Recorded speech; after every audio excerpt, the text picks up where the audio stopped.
Mashandurirwo andakaitwa naNaizaBoom chimboteeresai munzwe. Rimwe zuva I was watching the biggest comedy channel in Zimbabwe nchitiona hangu Dhafu.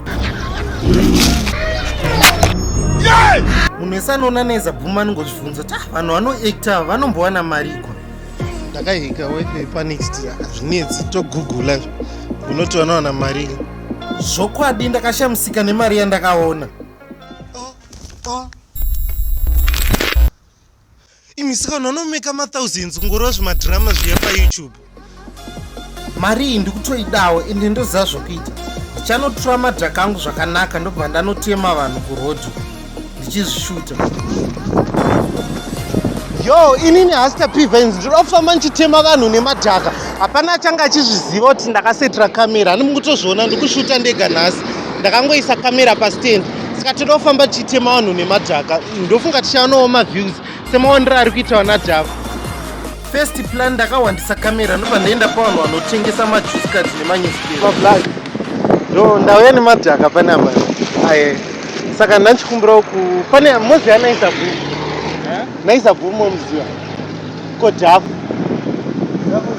Hamuziva naDhafu anoacta. Vakabuditsa video vachitemana nemadhaka rakaita maviews. Saka ndanchikumbirawo kutema nemadhaka. Zvoite. Vakabuditsa video tema nemadhaka kati. Vakabuditsa video vachitema umwe munhu nemadhaka so paYouTube vobva vaita maviews. Saka ndanchikumbirawo kutemewo nemadhaka. Kuda ndingaita maviews.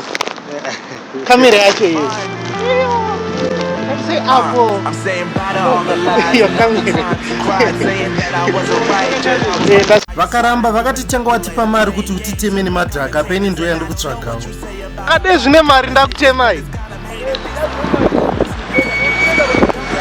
Wampengoenda unogesa. Chimwe chingawanisa NaizaBoom mari besides maviews because zvekuacta zvikuramba izvo. Ndingaita seiko sponsor. Sponsorship. Iye anogara achitaura nyaya yemasponsor enda chimawana. Rege notsvaga sponsor. Saka ndakawandisa kamera yangu ndobva ndaenda paBustop pakazara vanhu. Vanhu vangasingatozivi ndikushuta ndichinotsvaga hangu sponsor. Ndichingosvika vakatoti hatitori nawo mari takatoshoterwa neikombi chitoti pawo. Ndichitosvika pano umwe mukomana anga akatozvimirirawo wechitu akatoti handitori nawo ndoda kutotengerawo musikana wangu chidzva chehuku muchikenini. Ndakangoti nechemwoyo kuda vanhu vanofamba netsoka havana mari. Ndakatirege ndiende kune vedzimotokari ndikutoona havana kana kutombovhura mahwindo vairamba. Mwe mudhara aitova neIsuzu yeva kumberi akabva atofamba robhoti riri redhi dzimwe mota dzibva dzatotevera. Ndakaita mahwani.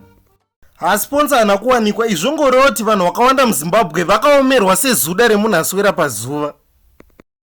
Vanhu vanonetsa. Hello Hasta kuri sei? Wadini?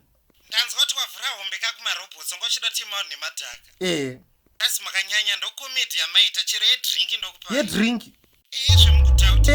Kana paikokeshi namba 0773521486. Saka pa ndakuda kushuta ndichikomba sasolo. Kuda ndikaona maviews.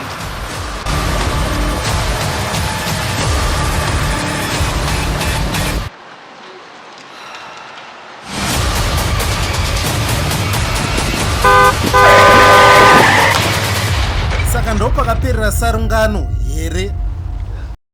Nyepa rinopera because nchiri mupenyu. Subscribe to Hasta Pivens YouTube channel. Molaika nekukomenta nekushare video kuda ndingakupai part 2.